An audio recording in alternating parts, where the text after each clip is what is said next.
And look at all these. This is such a nicely made game compared to all the other stuff you guys send me. I'm sorry. It's a bit mean, isn't it? But, how do I reward this person without putting the rest of you down?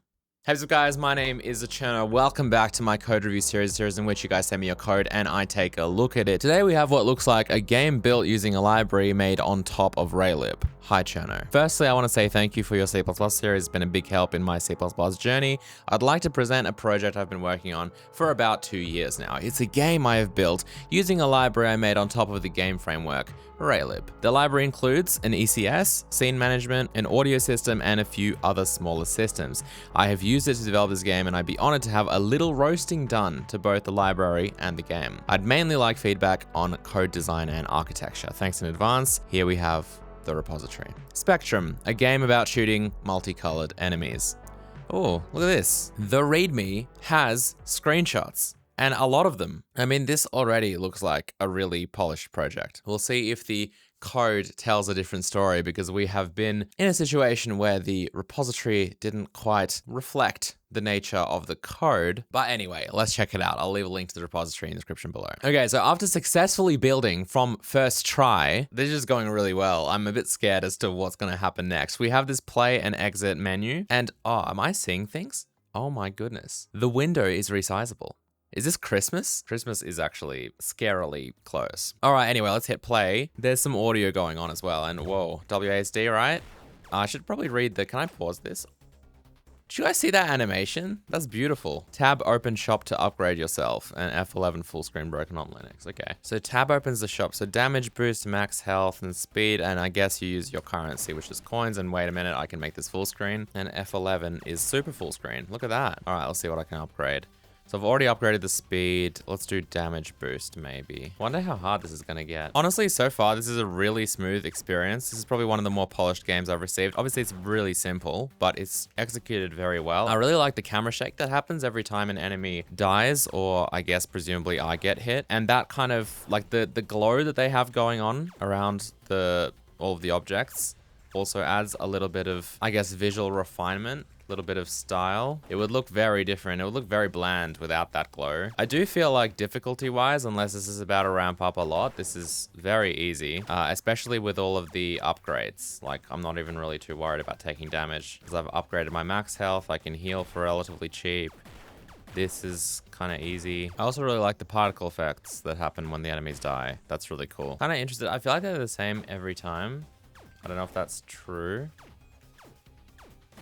Maybe not, actually, no, those two were different. Yeah, it'd be cool to take a look at how that's done. And yeah, the fact that everything's kind of, like, if you really zoom in, it's like everything's on a grid.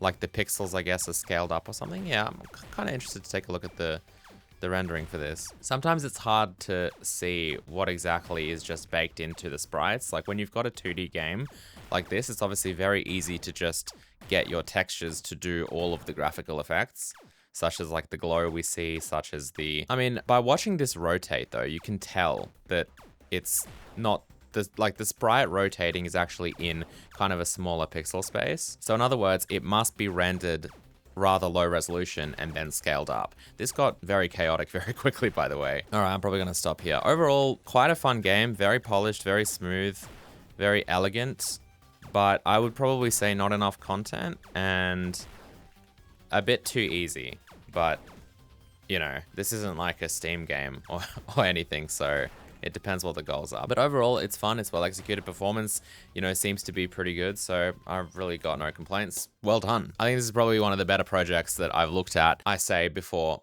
having a look at the code. So let's have a look at the code, shall we? The code Rabbit is what I mean, the sponsor of this video, because they've just launched CodeRabbit CLI, which brings AI-powered code reviews directly to your terminal. CodeRabbit CLI is a free terminal-native AI code review tool that helps you catch bugs, logical errors, and security issues before you commit. And it's really, really thorough, with each line of code getting senior developer level attention. AI coding agents are on the rise, and they sure can generate code fast, but is it ready for production? Do I have to answer that? And that's exactly where CodeRabbit CLI comes in. CodeRabbit CLI is like a senior engineer supervising all of these AI coding agents and stopping them from hallucinating or whatever and making them actually do their job. It works with all major AI coding agents like Claude Code, Cursor CLI, and Gemini, providing contextual feedback exactly where developers need it. You can see it being used here, for example. You can just go ahead and get it to check over everything, and not just check, fix as well. Did I mention this is free? CodeRabbit has already reviewed over 10 million pull requests being used in 2 million repositories, and it's the most installed AI app on GitHub Marketplace. Now they've taken all of that expertise and put it directly into your terminal. Go to coderabbit.com/CLI for more information and get started immediately for free just by running this command in your terminal. It's currently available for macOS and Linux with Windows support coming soon. Thank you CodeRabbit for sponsoring this video. I have actually found a bug. If you launch this, it seems that if you minimize it, you can't get it back. I don't know why, because this is built using Raylib, so I kind of assumed that would have just happened automatically, unless they're doing something weird, but obviously this would be fine. But if you actually minimize it, then you're done. You are done. Weird. All right, let's take a look at the code. So I'm seeing Spectrum obviously here, and then Raylib and Mini Audio, blah, blah, blah, bass. I'm trying to figure out, okay, bass. So bass must be the actual core library that they were talking about, because they did mention that they built using a library on top of Raylib. So I'm assuming that's what bass is. This is all put together using CMake, by the way, which is good to see. Make. And honestly, it looks like quite a lot of stuff. It's a simple game, but it's got a lot of stuff going on. So let's maybe start with the main function. By the way, if you guys are wondering, in a large project, this isn't too bad, and there's clearly a file called main, but let's just say this was a more complicated project. Where does it all begin? Instead of hitting F5 in Visual Studio, just press F10, because F10 is like the step over button. You can also press F11, by the way. But if you're not even running the application, it will break, as you can see on the very, very first instruction of this actual application. So that's like a really, really easy way to find the entry point and start exploring the code from that side, if that's how you might prefer to proceed, especially in something big like Unreal Engine. I kind of talked about this in a prior video. Okay, so we make a game which is part of the base library, then we initialize it with a bunch of different things. Let's have a look at game. Okay, so this is acting like some kind of application class, and it registers scenes based on their type into the actual implementation, which is this game impl. So why is that separated from, right, so I'm assuming this is just a way to kind of hide the details so that you're not exposing everything to do with game here. Honestly, I think that kind of indirection is not really worth doing, especially like the only reason to do this kind of thing where you're basically inside your actual game class, you've got nothing, you've got no details except for this kind of seemingly opaque pointer to a block of memory which contains all of your data. A common reason why you do this is if the actual implementation differs, say, per platform or based on some kind of compile rules, because that way the actual memory representation of this can actually be substituted, say, per platform when you're compiling for a given platform. In this case, obviously, that's not the case. And what has essentially happened is these two have just been separated. This one class has just been cut into two and separated. And furthermore, you can see that these functions like init, register, scene, they exist over here as well. Here's register scene, here's init, and I bet init just, yeah, it just does this, it just wraps it. So a little bit confused as to why this is the case. I'm sure that when you compile it, it will probably strip away all of these indirections and function calls, inline them, and it will effectively probably perform the same, but from like a code style and like readability point of view, I just don't know why that's happened. The other thing that I can just notice really quickly here is that we're doing some checks to see if T is like a derivative of base scene, because the scenes that you register, which you pass in as T, has to have the base class of scene. So if we find an example of, say, game scene, you can see that game scene derives from scene, and this if statement is basically just enforcing that. Otherwise, it will throw a runtime error. My first thought is, why is this done in the runtime? This could easily be a compile time check. The way that I would probably set this up now, I guess, in the modern day is using C++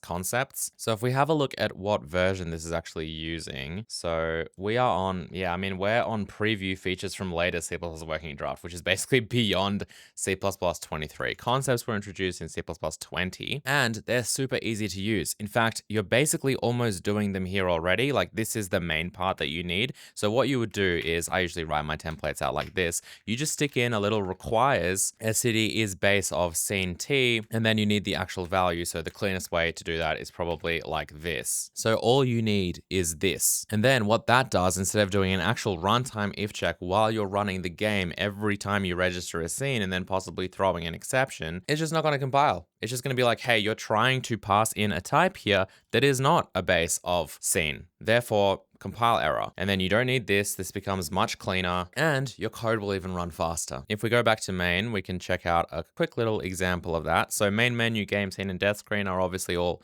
scenes. If we just try and compile this file over here, then that succeeds. But if I try and pass in, I guess, a system, you can see that's immediately a compile error and it will actually fail to compile. So you can see we just get a compile error here straight away versus if we didn't have this, then this is not going to give us a compile error. We are actually doing stuff with T though. Like for example, we're trying to make a unique pointer and return it into a function that clearly has to return a scene. So I'm expecting this won't compile anyway. So now I'm just beginning to think those if checks that you have here are probably never even gonna function anyway. So yes, the takeaway here is just be aware of things that are happening at compile time, especially to do with types, and obviously lean into that as much as you can. Prefer to do things at compile time rather than runtime if it makes sense. Okay, so moving on. So we register a bunch of scenes. Let me just get this back to game. So we've initialized the game, which again does this annoying redirect. Oh, you know what I just noticed about this redirect? It's actually implemented in the same CPP file as game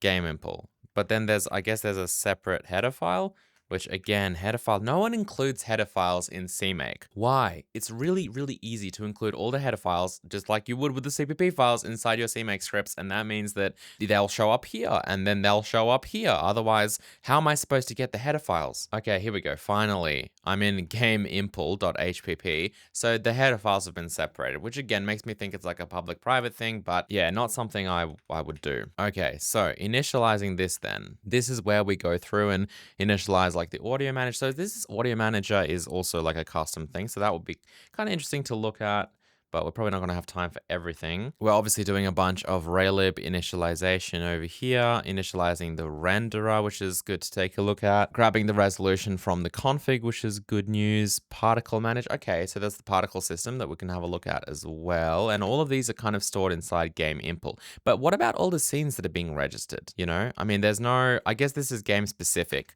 whereas the ones that are over here are probably engine specific or like base framework specific. So yeah, these are just general systems, whereas the ones over here apply to the specific game. So they're more like gameplay systems, which is cool. So far in terms of architecture, I think this is quite well made. There's clearly a distinction between engine and gameplay systems, which is really important. Load global assets. So that's right there inside the actual, I guess, game / and this is engine side. So engine side initialization. So I wonder what's happening over here. Okay, so we have config.global_assets is, wow, a vector of pairs of string and paths. And string is the type. And I guess this is something that we pass in from here. Okay, so we're basically saying that all of our fonts are in this directory. All of our audio streams are in this directory and this directory. So we can actually have multiple in here. How does that work? Or we just have a pair of, okay. So there'll just be multiple entries of that. Probably not the best thing to do. So we'll literally just iterate through all of these and then check the path. Yeah. The way that I would set this up probably if you wanted to have something like that is I see the appeal of using a vector because obviously you're going to iterate through all of these. You have to get through the whole data structure in order to actually load all of your globally defined assets. However, I think setting this up as a map makes more sense because what you can do is, you know, easily double up multiple directories. I mean, these aren't even directories, by the way. I thought these were directories. These are actually specific assets that I guess have the lifetime of the entire application rather than things you might want to load and unload. In which case, especially if you are listing individual assets here, like you might have a lot of the same type that you want to load and then iterating through all of them and basically doing a bunch of if checks per asset type to then select what needs to be loaded becomes a little bit inefficient from I guess, both a performance point of view, which I'm not really concerned about at all in this case, but more so from a code point of view, what I would do is instead have this just be a map, either a map or an unordered map, doesn't really matter, of string being the type, or optionally enum. An enum would probably make more sense because that way you can't accidentally,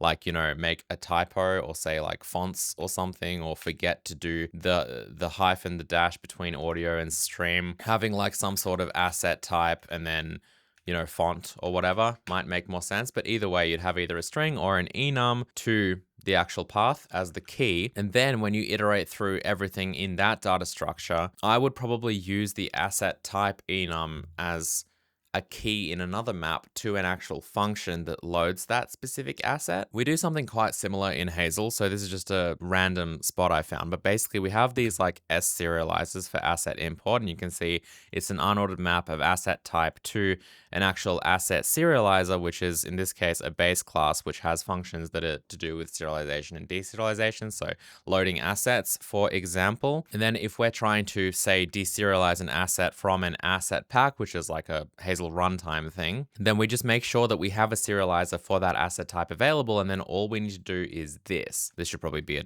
.at, by the way.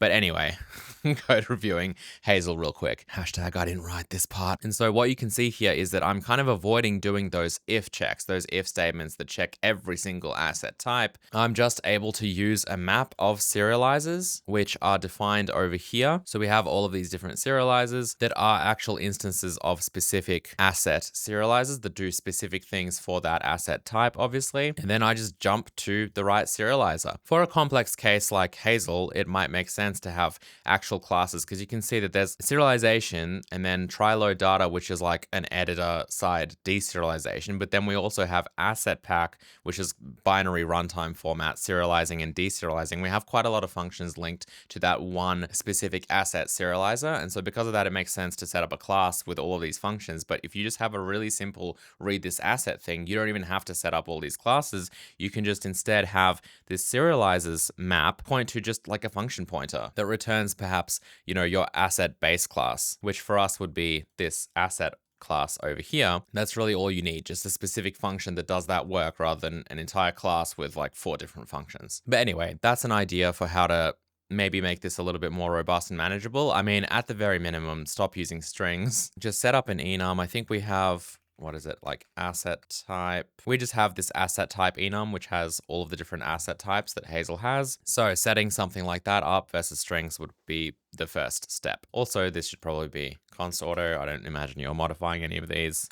But I do like the idea of defining like these global assets that I guess your game needs so that you can just load them up front. I think that's cool. I think that's definitely, because you can see that not all the assets are here clearly. Like we have the actual ships, we have sound effects for the various game sounds. None of that's actually loaded here. It's just stuff that I guess needs to be available from the very beginning and for the duration, for the lifetime of the application. So that's good that you have that distinction of like assets that are maybe per scene versus just globally for the entire application. Okay, then we have a system manager. So the system manager is something I kind of wanted to take a look at as well, because you can see obviously that we can register all of these different game specific systems. And then I'm assuming that we'll probably just go through them and like update all of them if they're not suspended, or if this actual system manager isn't suspended, which I guess would happen if the game is paused maybe. And then we can also render here. So this actually is a map that we're going through and rendering. Okay, so this is if we have a render system ID. Okay, so we can set, so this is a specific render system. I would have thought every system maybe had the ability to render, but perhaps we don't want multiple systems rendering in this framework, which is fine. Okay, start and stop. Yeah, so it's just like a little manager that will dispatch functional calls to the relevant systems when required. Pretty simple, and obviously makes the model of this a little bit more modular, a little bit more composable, meaning you can just kind of inject your own behavior into the actual framework, and it will then execute your custom code when required. Okay, initialize render context. So we have an entire, this is probably just a struct, yep, a render context struct. And then we have a render context singleton update instance with that. So that will probably Okay, right. This is just some data defining the render context. Doesn't really seem to have any actual behavior associated with it yet. Okay, then we have the run function with the main loop. So if window should close is false and we're running, I generally don't like to have states like this. I think that a window should close should probably not immediately terminate the while loop. I think window should close is like an event that basically your engine should like receive and be like, okay, the window's closing. Let me just do whatever I want now. That's just to say that I would probably get rid of that from this condition and then have something within the game system that's like, okay, a window close has been requested. Let me dispatch that. And that will ultimately set running equal to false, but maybe it will do some kind of additional cleanup work or anything that's required. It's not really a big deal because obviously we can do all the cleanup work after the while loop. Now, is window minimized? So this is the thing that didn't really work, right? So if is window minimized false, you're probably doing the actual updating here, aren't you? So where are we doing, where is Raylib's, maybe poll and dispatch inside the input manager? So what must be happening is, and I've kind of forgot what Raylib actually does every frame to update all of the events. So basically with that minimize bug where we minimize and then we can't restore the window, it's happening because this is window minimized state. Something obviously within Raylib sets minimize to true, but then something has to still function in order to set it back to false. But if that thing that sets minimized back to false is within this false block that never runs when the window is minimized, then obviously you can never get back to that state. So in order to fix that, we have to make sure that even if the application is minimized, we don't just completely suspend the whole application, never to be restored again. We still keep actually running the application to some extent, just like in a very low power, dormant kind of fashion. So the somewhat annoying thing about Raylib that I just discovered now while trying to figure out how to make this work, because if you have a look at like a simple Raylib window example, because here's the main loop, which just checks if the window should close, and if not, keeps going, and then we just do begin drawing, end drawing, and that's it. There's no like poll events or update or anything that would suggest actually seeing what application events are coming in, and then obviously handling them, which is kind of critical. So therefore, how does this work? Well, apparently inside the actual rendering, inside end drawing, which is a Raylib function, we do the actual rendering, we swap the screen buffer as you would expect, but then that also includes poll input events. So this is the critical bit of code that, for example, for GLFW, will go through and actually do GLFW poll events, which is the thing that would say, the window has been restored. It's been like, not really maximized, but it's been brought back from that minimized state. So let me set minimized to false, which is the whole story of what this is checking. Like, is window minimized? All that does, it doesn't actually update any states. All it does is just checks this flag to see, hey, is the window minimized or not? So what is going to change this flags variable at all? It's going to be this poll events ultimately. So we still have to do that even if we're minimized. So I'm a little bit confused as to why Raylib decided to put that into the end drawing. I guess it's just to simplify things because this is kind of an edge case-ish. You're almost always going to be doing drawing, so maybe the code would look more simple if there wasn't an extra function here that said like poll events or update or whatever else. But yeah, I'm not a huge fan of that because that kind of means that we have to either do a begin and end drawing like with nothing, even if we're minimized, or I'm assuming maybe we could just, so is window minimized? We could say maybe else, if it is minimized, then let's just do poll input events. And then I'm assuming that would fix our problem. So if we minimize now, we can restore. So there you go. That now works. Whereas obviously if we don't have that, then we're back to the base code in which we can't, I'm clicking on it, it's not working. So ultimately, I guess this is a fine solution. I learned something new about Raylib today. Okay, from here, inside the main loop, we're updating that render context if the window resizes, which is good. We're grabbing the current frame time and then obviously going through all of our systems and doing the relevant work. I wonder if some kind of systems manager within the actual engine would be a good idea as well, because there's obviously one that exists for like client systems, for gameplay systems that are part of the actual game application and not the core framework, because that system manager is actually going through and obviously like, you know, iterating through all the systems, updating them all, whereas for the actual core framework, the engine, we're going through all of them manually and calling update on all of them. So I wonder why that same system was not also brought over into the actual engine itself, because I feel like that would just make this a little bit better, especially because this is likely to grow as your framework becomes more complicated and deeper and more functional. All right, I'm going to wrap this up because it's getting long, but I really want to have a look at how the actual rendering is happening. So I wonder if there's a specific system for that here. No, it doesn't look like it. So game scene, let's see how fast I can figure out how we're actually rendering everything. Okay, so game scene, you can see when the scene loads, we actually have the kind of